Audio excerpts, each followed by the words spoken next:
The Raptors get revenge on Giannis and the Bucks. Back-to-back-to-back wins. Scottie Barnes puts up a masterclass. Let's go to the film room. The only thing that's originally filmed is that and I've studied older films and tried to figure out how I got that impression. I always get amazed when I'm in the cutting room. The unique thing about film is an art form. Exactly. Is the editing. Second game in a row where Scottie Barnes registered more than 6 stocks, and he's doing it by using his length as a help defender. This time he has a closeout where he gets turned around by Taurean Prince, but still has the reaction time to block Taurean Prince, and the Raptors get out and running. This time he gets back cut by Giannis Antetokounmpo. A great job by Brandon Ingram. Shout out to BI. Had some pretty good defensive plays tonight. Stepping up and poking this ball out of Giannis's hand to take away an easy shot. And then great job by Scottie of forcing him baseline, forces Giannis into the help. Giannis was great with his physicality tonight, but a really good job by the Raptors as well. And so they force him into this tough spot in the restricted area.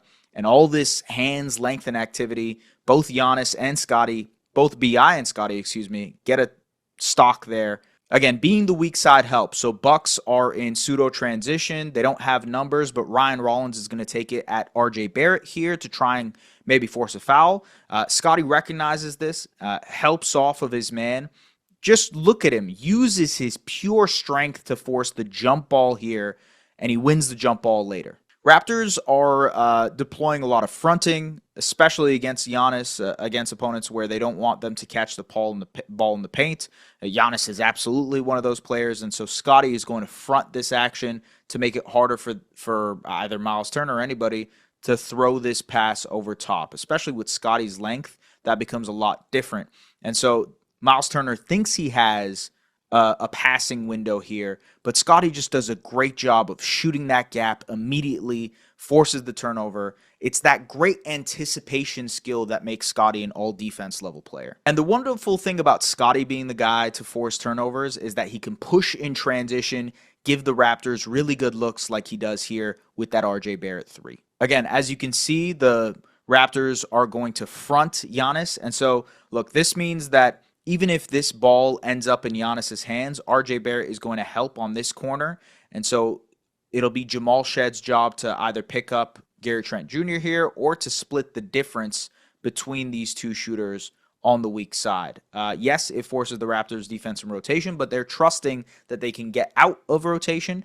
And they did that tonight. And a lot of that was because of Scottie being a pest. So here instead, he just rises up over top, doesn't even let that pass happen. Steals the ball, Raptors are out and running. Incredible anticipation from Scott. You have to have the IQ on defense as well. So he's just such a smart defender. He realizes that Kuzma is going to attack this closeout, and with Mamu being the help defender, Scottie is already preparing himself to get in this area, whether it means to, stop Bobby Portis from getting an easy layup or to stop this pass to the corner. He is already preparing himself when this drive is happening. And so if you look here, Kuzma is ready to make this pass. He picks up the ball. Wonderful, wonderful telegraphing by Scottie. Gets the steal. Raptors are out and running. I've mentioned so much how great Scottie has been with his physicality. He knocked down a couple of threes tonight, but he also scored 23 points, and a lot of that was because of how he used his physicality against the Bucks. And when he uses his physicality, he is such a great interior passer. So he's got the mismatch here in the pinch post area. Shout out to Samson. And so it's an isolated post up for him here. So, Giannis doesn't want to help off too much. Miles Turner doesn't want to help too much because that creates a wide open shot for either Jakob Poeltl in the post or for RJ Barrett wide open above the break here. And so what happens is Scottie is able to go one-on-one against the smaller Ryan Rollins. He gets in the middle of the paint. Miles Turner finally helps, and that is a nice bounce pass to Jakob Poeltl for the easy. Scottie Barnes and Mamu are destroying teams in their minutes together, and it's because they're a perfect pairing offensively. Mamu can stretch the floor, and so he confuses teams in pick and roll actions, but he can also put the ball down and make decisions. And Scottie is extremely good at making plays and playing physically, and so it's a perfect yin and yang for this Raptors team. So this time, pick and roll, Mamu just pops out. Scottie immediately makes the... This was also a really nice play from Scottie. So he immediately runs this pick and roll with IQ. He slips the screen.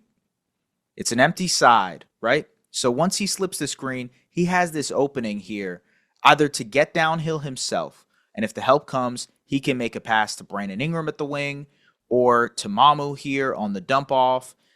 Just a lot of options when Scottie Barnes is slipping to the basket because of his playmaking. Giannis is late here, so now Miles Turner has to step up. Nice shot fake, beautiful pass to Mamu for the finish. And so a quick 23 points, 3 rebounds, 6 assists, 4 steals, 2 blocks, 3 threes on 16 shots, 9 of 16 shooting with just 1 turnover for Scottie Barnes. Folks, he has been off to an exceptional start. And I don't mean just exceptional in the sense that, like, for his standards or whatever. I think the standards that we hold Scottie Barnes up to is pretty high regularly. This guy is playing all-star level basketball. And I would take it a step further. And if he plays the way that he's been playing over the last couple of games, especially on the defensive side of the ball, he's playing all defense level basketball. And if you put those things in tandem together, he's playing all NBA level hoops. That's how good Scottie has been to start this season. It's efficient in the way that he's scoring his shots. Obviously, the three-point shot has been a huge part of his resurgence as like a score and impacting the game even when he's off the ball because he's spacing the floor. And so the three-point shot has been a massive part of his scoring output looking efficient. But he's doing everything else too. The playmaking has popped. He's using his physicality. And the defensive side of the ball, you know, the Raptors are asking him to do so much of the duct taping, truthfully, of this Raptors defense, plugging holes, you know. Basically, Scottie is playing whack-a-mole with the Raptors' defensive lineups. And he, of course, this team is going to get into rotation because of how aggressive they want to play. And they've toned down the level of aggression. They're a little bit more calculated with how aggressive they want to be. They still pick up higher up the floor, but they'll pick up and then a release. And it's a way to basically chew some shot clock for the opponents. But overall, they are asking Scottie to do a lot of heavy lifting on the defensive end. And man, through the last 3 or 4 games, he has absolutely done some Herculean stuff on the defensive end in terms of cleaning things up for the Toronto Raptors. Exceptional hoops. Genuinely can't say enough about how incredible Scottie has been to start this year. Obviously, the offense has been great because of the three-point shooting and because of how physical he's willing to be off of the ball, how he's weaponizing himself as a roller and screener and finisher at the basket, working in the dunker spot area to clean up shots and crashing the offensive glass. Basically, note perfect, 10 out of 10 game for Scottie Barnes tonight. And it was also, it's been a very, very good season for him too. I mentioned earlier that 70% of his shots have been assisted to start this year, and that has benefited him greatly in terms of efficiency. He's just been so stellar is the way I would talk about Scottie Barnes. And I think he is the reason this team will hit his ceiling. You know, of course, Brandon Ingram's scoring is important. Of course, it's great that RJ Barrett has bought into his role and is really, again, RJ had a great night tonight too. He ended with 23 points on 12 shots. He's basically a walking 20-point game.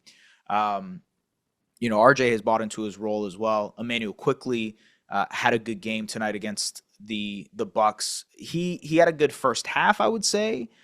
Didn't have a great second half, kind of shot himself out of having a good second half, but he did get up 7 threes, which is always good to see. He knocked down his first couple of threes, ended up with 6 rebounds and 7 assists as well. So things are kind of trending in the right direction for Quick, but I just like this team, the way that it played tonight, was the potential that you hoped they could live up to in terms of the offense and how that looks and how seamless the fit has been so far. Jakob Poeltl returned tonight, and I thought his screening was really important for Emmanuel Quickley, as well as it was for Scottie Barnes and Brandon Ingram. And Yak said he's not necessarily 100% yet, but he's kind of getting there. And this is the full potential version of this team. Now you can't it's one game. The Bucks were on the second night of a back-to-back, but this was an impressive win. This was a very, very impressive win because of how well the Bucks have been playing to start the year, the type of form Giannis was in, and they limited Giannis to 22 points on 14 shots and 8 rebounds and 3 assists. Like, that's a human box score for Giannis Antetokounmpo. He only took 6 free throws. That was the least amount of free throws he's taken all year. Another big part of this Raptors game is the fact that their bench has been awesome. They scored 38 points from their bench. Sandro Mamukelashvili scored 15. Grady Dick scored 14. Jacoby Walter ended up with 8. Most of that was in garbage time. Jamal Shead has been superb. He had 8 assists tonight, 2 steals, 1 massive offensive rebound. He only had 5 points, but he was plus 17 tonight, and his impact has been tremendous. How fast he is, he's really weaponizing his speed to be able to generate offense for the Raptors, not only in transition, but in half court. So in the half court area where he can burst through the seams of a defense, especially against zone coverages. And I want to kind of talk about the Sandro and Jamal Shead connection and tie those two things together, because I think both of those players have started out the season really good. And they've been a much-needed boost for this Raptors offense, particularly off of the bench. So some of the utility of Mamu is these 5-out looks, like I mentioned. So pick-and-pop threat that can really space the floor and make the Raptors offense hum. Really potent in transition where no one picks up Mamu here on this possession, and he just steps into the 3 and knocks it down. This was an awesome possession for the Raptors. So they're shading Brandon Ingram's drive. Grady Dick does a nice job of attacking the closeout, drives to the basket, a beautiful pass to Scottie Barnes, swing, and Mamu capitalizes on the 3. And look, he can put the ball down on the floor and make reads too. So in a zone situation here, Bucks are running zone. Mamu forces the defense to shift.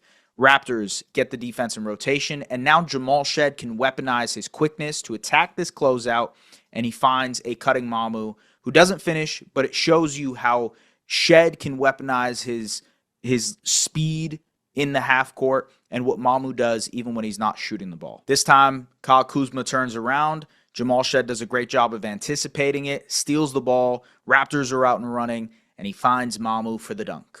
And so, look, it was a great game from everybody from the Raptors side of things. It's great to have Jakob Poeltl back. Hopefully he remains healthy as the Raptors head into an interesting couple of games. At the same time, this game was a promise of more, that they can play up to this level, that they can do it against good competition.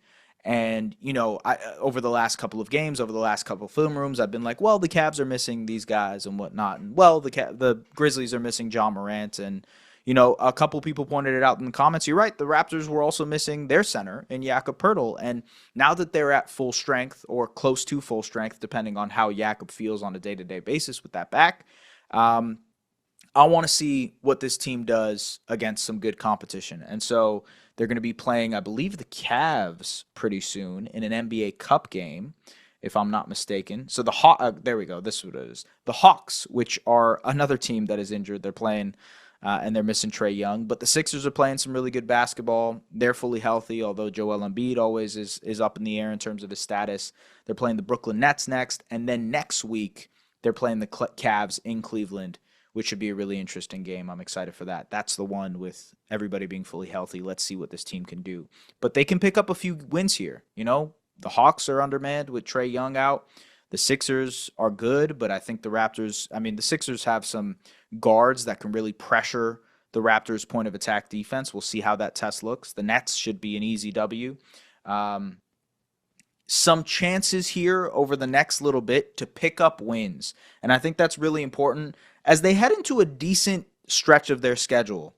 Like if you look at it, the Hawks, the Sixers, the Nets, the Cavs are a tough competition, but then you play the Pacers who injured, the Hornets, the Sixers again, the Wizards, the Nets, then the Cavs again. So you play the Cavs twice, but for the most part, over this next month until the end of November, the only 3 teams that are really good competition that you're facing are the Cavs and Knicks. And I mean, you could put the Sixers in there, but I probably put the Sixers and Raptors in a similar tier in terms of the type of teams that they are. There's a lot of winnable games here. And I think this is a very good time for the Raptors to figure out all the little wrinkles in their game, whether that be the offensive side of things and fine-tuning things, whether that is the defensive side of things and finding new angles and new approaches that they can really dominate on the defensive end. I think they've looked much better defensively over the last couple of games. They've looked really good offensively throughout the season. This is, it's kind of funny to say this because everything seems so doom and gloom when they were 1-4 or 1-3, whatever it was. But now that they're 500, a lot of those reactionary takes seem silly, right?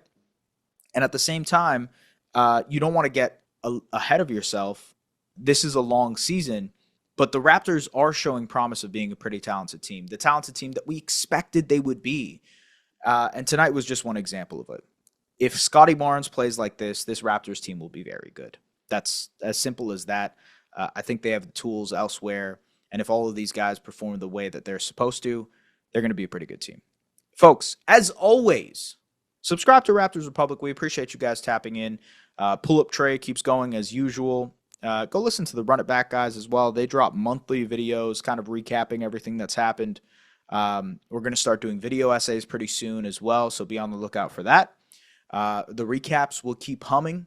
Thank you for everybody who listens to the full thing of these, by the way.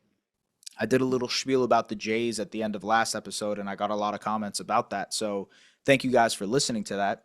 Really appreciate you guys tuning in. Let's go. Let's see what happens for the rest of the season for the Raptors. This is kind of getting me excited. I'm getting a little bit excited about the possibilities of the Raptors and how they look, and it's looking good. What I'll say is it's looking good, and you should be excited that they're looking good. So, folks, we will see you guys later for another Film Room. Peace out.